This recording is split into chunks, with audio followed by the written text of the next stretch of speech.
हरे कृष्णा। तो आज हम लोग चर्चा करने वाले हैं कि भगवान साकार है या निराकार है, भगवान का फॉर्म है या भगवान फॉर्मलेस है। जैसे कुंभ मेला में अगर आप लोग गए हो तो 99% जो दुकानदारी है वो निराकार की ही है। तो 99% लोग तो भगवान को निराकार ही मानते हैं कि भगवान फॉर्मलेस है, भगवान लाइट है। तो भगवान क्या है, भगवान साकार है या निराकार है? अगर भगवान सिर्फ निराकार है तो भगवान अधूरे हैं। क्यों? क्योंकि उनमें एक चीज कमी है, वो है कि भगवान साकार नहीं है। और अगर भगवान साकार है तो भी भगवान अधूरे है। क्यों? क्योंकि उनमें एक चीज कमी है कि भगवान निराकार नहीं है। तो भगवान को अगर पूर्ण होना होगा तो भगवान को दोनों ही होना होगा। तो भगवान को साकार भी होना होगा और निराकार भी होना होगा। तो भगवान साकार भी है और निराकार भी है। अच्छा, तो फिर अभी इन दोनों में कनेक्शन क्या है कि भगवान साकार भी है और निराकार भी है? अच्छा, मेरी जो ये आवाज है ये साकार है या निराकार है? आवाज निराकार है। क्यों? क्योंकि आवाज की कोई फॉर्म थोड़ी ना होती है, ये निराकार है। पर ये आवाज जिससे आ रही है उसका साकार है। तो जैसे फूलों की खुशबू वो निराकार है, लेकिन ये खुशबू जिस फूल से आ रही है उसका आकार है। ये जो हवा है ये निराकार है, लेकिन जिस फैन से ये हवा आ रही है उसका आकार है। ये जो बल्ब है इसका आकार है, लेकिन इस बल्ब से जो रोशनी आती है वो निराकार है। तो वास्तव में अगर देखा जाए तो साकार से आता है निराकार, साकार से आता है निराकार, साकार से आता है निराकार। इस पृथ्वी में आप जो भी देखते हैं साकार से ही निराकार आता है। तो सृष्टि में आप कहीं पर भी देखते हैं तो साकार से ही निराकार आता है। तो भगवान साकार भी है एंड निराकार भी है, लेकिन भगवान मूलभूत रूप से साकार है। और भगवान से निकलने वाला जो प्रकाश है, भगवान का जो तेज है वो निराकार है। तो जैसे कि हम देखते हैं, अगर हम बहुत ही दूर से मंदिर में अगर हम बहुत ही दूर से भगवान की फोटो ले तो हमें सिर्फ रोशनी नजर आएगी। अगर आप कैमरा लेके जाए और बहुत ही दूर से अगर आप भगवान की फोटो ले तो आपको सिर्फ रोशनी नजर आएगी कैमरे में। और अगर आपकी पुजारी के साथ दोस्ती यारी हो, आप उनके कहे कि प्रभु जी थोड़ा सा फोटो लेके दीजिए ना, तो वो जब फोटो लेके देंगे तो एकदम अच्छे से भगवान के नैन नक्श एकदम आराम से दिखेंगे। तो अगर आप लोग दूर से फोटो लेंगे तो फिर आप क्या कहेंगे, भगवान क्या है, भगवान तो लाइट है। पर अगर आप पास जाके फोटो लेंगे तो भगवान के नैन नक्श एकदम अच्छे से क्लियरली आपको नजर आएंगे। तो जो लोग भगवान के नजदीक होते हैं वो भगवान के रूप रंग का दर्शन कर पाते हैं, और जो लोग भगवान से दूर होते हैं वो सिर्फ रोशनी देखकर ही खुश हो जाते हैं। कहते हैं जी एक तू ही निराकार, बाकी सबका आकार, मेरा आकार, मेरे पिताजी का आकार, उनके पिताजी का आकार, मेरे दादाजी का आकार, लक्कर दादाजी का आकार, सबका आकार, बस तू ही निराकार। तो भागवतम जो है वो सॉलिडली यही एस्टैब्लिश करता है कि भगवान का रूप तो है और हमें भगवान के रूप में ध्यान करना चाहिए। भगवान के रूप के ऊपर ध्यान करने का एक बहुत ही अच्छा तरीका है श्रीमद् भागवतम के दर्शन करना। ये श्रीमद् भागवतम के जो 12 स्कंद है, 12 कैंटो है, ये असल में भगवान का रूप ही है। पहला और दूसरा कैंटो भगवान के पाँव है, लोटस फीट है। तीसरा और चौथा कैंटो भगवान के जांघे है, थाइज है। पांचवा कैंटो भगवान का पेट है, उदर है। छठा कैंटो भगवान का वक्षस्थल, चेस्ट है। सातवां और आठवां कैंटो भगवान के भुजाएं है, आर्म्स है। नौवां कैंटो भगवान का गला है, नेक है। 10वां कैंटो भगवान का सुंदर सा चेहरे में जो मुस्कान है वो है। 11 कैंटो भगवान का ललाट है, कपाल है। 12 कैंटो भगवान की पगड़ी है जिसमें वृंदावन के फ्लावर्स लगे हुए हैं बहुत ही सुंदर से। तो ये जो पूरा भागवतम का जो 12 कैंटो है ये भगवान ही है, स्वयं भगवान है। ये भगवान का ग्रंथ अवतार है श्रीमद् भागवतम। तो अगर आपसे कोई पूछे क्या आपने भगवान श्री कृष्ण को देखा है, देखा क्या, हमने तो छुआ भी है उनको, हमने तो गले भी लगा। तो इसलिए भगवान के रूप का दर्शन करने के लिए बहुत ही आवश्यक ये है कि दर्शन करने के लिए दर्शन सुनना पड़ता है। एक तो दर्शन होता है दर्शन जो हम देख के करते हैं, और एक जो दर्शन होता है वो है सुनना। अच्छा, क्या सुनना? हमारे सनातन धर्म का दार्शन। दार्शन मीन्स फिलोसॉफी, उस दार्शन को सुनना, दर्शन। तो जो लोग सुनते हैं उन्हीं को वास्तव में ठाकुर जी के दर्शन होते हैं, भगवान के दर्शन होते हैं। तो एक बार क्या हुआ, भक्ति सिद्धांत सरस्वती ठाकुर के समय में वो प्रवचन दे रहे थे तो दर्शन खुले। तो जैसे ही आपने देखा होगा जब भी दर्शन खुलते हैं तो कुछ लोग क्लास से उठकर भागते हैं दर्शन की तरफ। तो वो लोग भाग गए दर्शन की तरफ। तो वो लोग दर्शन वर्शन करके आए। तो जब आए तो भक्ति सिद्धांत सरस्वती ठाकुर ने पूछा, आपकी आंखों की एक्सरसाइज कैसी रही, आपका आंखों का व्यायाम कैसा रहा? तो वो समझ नहीं पाए। फिर भक्ति सिद्धांत सरस्वती ठाकुर ने उनको ये समझाया कि दर्शन करने के लिए बहुत ही ज़्यादा आवश्यक ये होता है कि दर्शन सुनना पड़ता है। तो जो लोग भगवान के बारे में सुनते हैं वो लोग भगवान का दर्शन वास्तव में कर पाते हैं। तो कहते हैं ना, सुनो सुनाओ लाइफ बनाओ। तो जो लोग सुनते हैं लाइफ तो उसी की बनती है। तो इसलिए सुन करके भगवान का दर्शन करना चाहिए। तो श्रीमद् भागवतम में आता है कि जो लोग भौतिकवादी होते हैं वो लोग आंखों से दर्शन करते हैं और जो लोग भक्त होते हैं वो लोग सुन करके दर्शन करते हैं। तो हमें सुन करके भगवान का दर्शन करना चाहिए।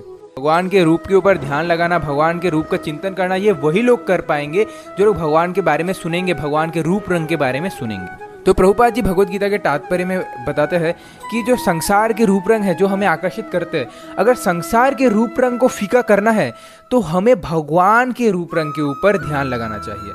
उस पर ध्यान लगाना बहुत ही ज़्यादा ज़रूरी है, वरना संसार के रूप रंग हमेशा हमें आकर्षित करते रहेंगे और उसमें हमारी ठाई ठाई होती रहेगी। आपने सुना होगा, कुछ मजनू बने, कुछ रांझा बने, कुछ रोमियो, कुछ फराज हुए, इस रंग रूप की चाहत में ना जाने कितने बर्बाद हुए। लेकिन ये बर्बादी भला कैसे रुकती है? ये बर्बादी तभी रुकती है जब भगवान के रूप के प्रति हमारी आकर्षण होती है। श्रील प्रभुपाद भगवत गीता के अंदर बताते हैं, the material beauty appear so pale before the beauty of the lord. भगवान की सुंदरता के आगे सांसारिक सुंदरता कुछ नहीं है। जैसे रामानुजाचार्य जी के समय एक व्यक्ति था, धनुर्दास नाम था उसका। वो अपनी पत्नी के साथ तो चल रहा था लेकिन बड़े अजीबोगरीब तरीके से चल रहा था। उसने अपनी पत्नी के ऊपर छाता लिया हुआ था और उल्टा चल रहा था। अपनी पत्नी के आंखों में देख देख कर वो उल्टा चल रहा था। तो रामानुजाचार्य जी ने अपने शिष्य से पूछा, अरे ये व्यक्ति अजीबोगरीब तरीके से क्यों चल रहा है? जब उसे पूछ के ये ऐसा अपनी पत्नी के ऊपर छाता डाल के ये उल्टा क्यों चल रहा है? तो शिष्य गया पूछने के लिए। तो शिष्य ने पूछा धनुर्दास से, आप ऐसे उल्टा क्यों चलते हो अपनी पत्नी के ऊपर छाता लेकर के? चलना तो साथ चलो ना। तो धनुर्दास ने कहा कि मेरी पत्नी की आंखें इतनी सुंदर है कि मैं उसकी आंखों से मेरी नज़रें हटा नहीं पाता। अगर मैं उसके साथ चलूंगा तो मैं उसकी आंखें देख नहीं पाऊंगा, इसलिए मैं उसके ऊपर छतरी डाल के मैं उसके आंखों पर देख देख के मैं उल्टा चलता हूँ। तो इसलिए मैं ऐसे ही चलता हूँ, अगर मैं उसके साथ चलूंगा तो मैं देख नहीं पाऊंगा ना उसकी आंखों को। तो फिर वो शिष्य गया रामानुजाचार्य जी के पास, फिर कहा कि ऐसा ऐसा वो अपनी पत्नी के आंखों को देख देख कर चलता है। तो रामानुजाचार्य जी ने बोला कि उस धनुर्दास से जाकर पूछो, अगर मैं उसकी पत्नी से भी सुंदर आंखें किसी की दिखा दूं तो शिष्य गया फिर से धनुर्दास के पास और उसको बताया गया। धनुर्दास ने कहा ऐसा हो ही नहीं सकता, मेरी पत्नी से सुंदर आंखें और किसी की है ही नहीं, मैं मान ही नहीं सकता। तो फिर वो शिष्य गया फिर से रामानुजाचार्य जी के पास। तो रामानुजाचार्य जी ने कहा धनुर्दास को लेकर रंगनाथ जी के मंदिर में आओ। तो वो रंगनाथ जी के मंदिर में आए। वो तब भी रंगनाथ जी के मंदिर में भी जब आए उल्टा देख देख कर आ रहे थे अपनी पत्नी को। तो आए, फिर रामानुजाचार्य जी ने रंगनाथ जी से प्रार्थना की, हे रंगनाथ जी, आप प्लीज़ अपनी आंखों का ऐश्वर्य इस धनुर्दास को दिखा दीजिए। वैसे तो रंगनाथ जी लेटे रहते, पर जब उन्होंने आँख खोला तो रामानुजाचार्य जी के शिष्य ने कहा, आप प्लीज़ 1 सेकंड के लिए एक बार बस इस तरफ देख लीजिए। उसने कहा नहीं नहीं, बहुत मुश्किल है, मैं नहीं देख सकता, मैं अपनी पत्नी की आंखों से अपनी आंख हटा ही नहीं सकता, बस 1 सेकंड के लिए देख लीजिए। अच्छा ठीक है, आप लोग संत हो तो मैं देख लेता हूँ। जैसे उसने देखा रंगनाथ जी की तरफ, उसकी आंखें वहाँ फिक्स्ड हो गई और फिर उसने उधर ही देखना शुरू कर दिया। फिर उसकी पत्नी ने बहुत थैंक यू कहा कि ये कैसा एबनॉर्मल लाइफ जी रहा था, because he was captivated by the beauty of my eyes. पर सबसे ज़्यादा सुंदर तो भगवान की आंखें हैं, सबसे ज़्यादा सुंदर तो भगवान की आंखें हैं। फिर वो दोनों इतने अच्छे भक्त बने, इतने अच्छे भक्त बने कि जो ब्रह्मचारी थे, रामानुजाचार्य जी के जो ब्रह्मचारी शिष्य थे, उन्होंने उनसे ईर्ष्या करनी शुरू कर दी कि अरे ये तो गृहस्थ है, फिर भी रामानुजाचार्य जी इनसे इतने स्नेह करते हैं, इतना प्यार करते हैं, हम तो त्यागी है, होते कुछ त्यागी ना। तो उन्होंने ऐसा ईर्ष्या करना शुरू कर दिया। फिर रामानुजाचार्य जी को ये पता चल गया। तो रामानुजाचार्य जी ने उनसे कहा, अच्छा तुमको पता है मैं उनसे इतना स्नेह क्यों करता हूँ, इतना प्यार क्यों करता हूँ? तुम जाओ आज रात को उनके घर में जाके तुम चोरी करो। तो वो ब्रह्मचारी गए, चोरी करने के भाव से गए। तो उसकी जो वाइफ थी रात को लेटी हुई थी, सो रही थी। तो उन दोनों ने क्या किया, उनके नथनी, उनके कुंडल, उनके इयररिंग्स, उनके नेकलेस निकालनी शुरू कर दी। तो वाइफ ने करबट बट ली। तो वो ब्रह्मचारी डर गया, अरे अरे अरे अरे माता जी जग गई, माता जी जग गई, भागो भागो भागो भागो भागो। ये बात जब नेक्स्ट दिन धनुर्दास को पता चली, धनुर्दास ने अपनी पत्नी से कहा, अरे तुम करवट क्यों बदली, उनको ले जाने देते ना, उनको जो चाहिए उनको ले जाने देते। तो उसके वाइफ ने कहा, अरे मैंने करवट इसलिए बदली ताकि उन्होंने लेफ्ट साइड के तो ले लिए, पर मैं इसलिए बदली ताकि वो राइट साइड के भी ले जाए। वो लोग तो भाग ही गए, मैं तो उनको बुलाते रह गई, अरे ले जाओ ले जाओ ले जाओ, पर वो लोग तो भाग ही गए। और ये बात जब उन 2 ब्रह्मचारियों को पता चली, तब उनको पता चला कि कितने अच्छे भक्त थे वो, इसलिए रामानुजाचार्य जी उनसे बहुत स्नेह करते। तो ये है ऐश्वर्य भगवान की आंखों का, भगवान की सुंदरता का। तो जब हम भगवान के रूप रंग के ऊपर ध्यान करते हैं तब हमारा जो मोह है, संसार के रूप रंग के प्रति जो हमारा मोह है, वो नष्ट हो जाता है। श्रीला प्रभुपाद जब गए अफ्रीका में प्रीचिंग करने के लिए, तब उन्होंने अफ्रीकन लोगों से कहा कि Krishna is blackish in colour. तो ये अफ्रीकन लोग बड़े खुश हो गए। अच्छा, ये कृष्णा कोई अफ्रीकन भगवान ही होगा, ये हमारा ही भगवान ही होगा, क्योंकि हम भी काले, कृष्णा भी काले। तो श्रीला प्रभुपाद समझ गए कि ये सोच रहे हैं कि कृष्णा अफ्रीकन भगवान है। फिर श्रीला प्रभुपाद जी ने कहा कि Krishna is blackish in colour but he is not blackish like you. Krishna के काले रंग से जो है तेज निकलता है, प्रकाश निकलता है। एक्चुअली काला रंग जो है ना, वो लाइट को एब्जॉर्ब कर लेता है, पर कृष्ण के काले रंग से प्रकाश निकलता है, इसलिए कृष्ण काले भी नहीं है, कृष्ण श्याम सुंदर है। भगवान का रंग मेघ का जैसा है। कृष्णा's ब्लैक कलर इमिट्स लाइट, ये लाइट निकालता है। तो इसका मतलब ही है कि भगवान का जो रूप रंग है वो दिव्य है। तो एक बार प्रभुपाद जी मॉर्निंग वॉक में थे भक्तों के साथ, तो प्रभुपाद जी ने अपना केन जो है वो सूरज की ओर करके भक्तों से पूछा, बताओ ये क्या है। तो भक्तों ने कहा, प्रभुपाद ये सूरज है। तो प्रभुपाद जी ने कहा, no, this is the eye of Krishna, ये भगवान श्री कृष्ण की आंखें हैं। तो फिर भक्तों ने कहा, अच्छा प्रभुपाद जी भगवान की आंखें है, तो क्या भगवान की क्या एक ही आंखें है क्या? तो प्रभुपाद जी ने कहा, ना, चंद्रमा जो है वो भगवान की दूसरी आंखें है। ये दो आंखें हैं भगवान के, सूरज और चंद्रमा। ये दोनों आंखों से भगवान हमारे कार्यकलाप को देखते हैं। रात के कार्यकलाप को देखते हैं चंद्रमा से, और दिन के कार्यकलाप को देखते हैं सूरज से। तो ये दोनों आंखों से भगवान हमारे रात और दिन के कार्यकलाप को देखते हैं। तो भक्तों ने कहा, अच्छा प्रभुपाद जी भगवान की क्या सिर्फ आंखें ही है क्या?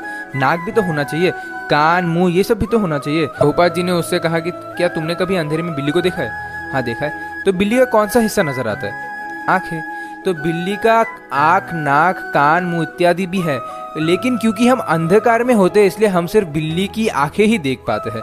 उसी प्रकार क्योंकि हम अज्ञानता के अंधकार में होते हैं इसलिए हम सिर्फ भगवान की आंखों को ही देख पाते हैं। भगवान के दूसरे अंग भी है, आंख, नाक, कान, मुंह इत्यादि भी है, लेकिन क्योंकि हम अंधकार में होते, अज्ञानता के अंधकार में होते, माया के अंधकार में होते, इसलिए हम सिर्फ भगवान की आंखें ही देख पाते हैं। तो एक समय राधा गोविंद महाराज ट्रेन में ट्रेवल कर रहे थे, तो उनके साथ एक मुसलमान भी बैठा हुआ था। तो महाराज जपा कर रहे थे, माला जप कर रहे थे। तो फिर उस मुसलमान ने पूछा, ये आप क्या कर रहे हो?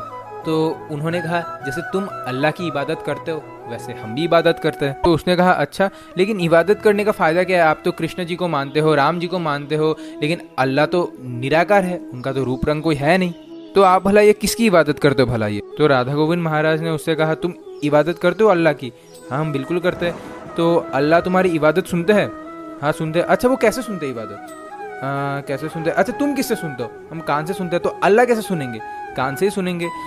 अच्छा तो फिर वो तुम्हारी इबादत को सुनने के बाद तुमको आशीर्वाद देते? हाँ बिल्कुल आशीर्वाद देते। अच्छा आशीर्वाद कैसे देते? जैसे अगर किसी को आशीर्वाद देना हो तो हम लोग मुंह से देते हैं ना, कि तेरा कल्याण हो, तेरा भला हो, तो वो कैसे आशीर्वाद देते हैं? वो भी मुंह से ही देते होंगे। अच्छा तो फिर अल्लाह भी तो बोलने के लिए मुंह का इस्तेमाल करते होंगे। हाँ बात तो आपकी भी सही है। तो फिर राधा गोविंद महाराज ने कहा, तो जिस व्यक्ति का कान भी है, मुंह भी है, उसका दूसरा अंग भी तो होगा, उसका आँख भी होगा, नाक भी होगा, पैर भी होगा, हाथ भी होगा ना। हाँ ये बात तो मैंने बिल्कुल सोची नहीं है। तो बेसिकली वो लोग जो लोग स्पिरिचुअल लाइन में ज़्यादा डेवलप नहीं है, ज़्यादा एडुकेटेड नहीं है, तो उनको ऐसा लगता होगा कि भगवान का रूप रंग होगा कि नहीं होगा। बेसिकली कुरान में भी वैसा नहीं दिया है कि भगवान निराकार है। कुरान में ये दिया हुआ है कि अल्लाह की रूप रंग के बराबर और कोई दूसरा रूप रंग है ही नहीं। कि अगर मैं कंपेयर करूं कि अल्लाह की आंखें 10 गुना ज़्यादा अच्छी है कटरीना कैफ के आंखों से, नहीं, incomparable. So there is no comparison. इस पे कोई कंपेरिजन नहीं है उनकी सुंदरता का, उनकी रूप रंग का। तो हाँ भगवान साकार भी है और निराकार भी है, लेकिन भगवान मूलभूत रूप से साकार है। Hare Krishna. Thank you very much for watching.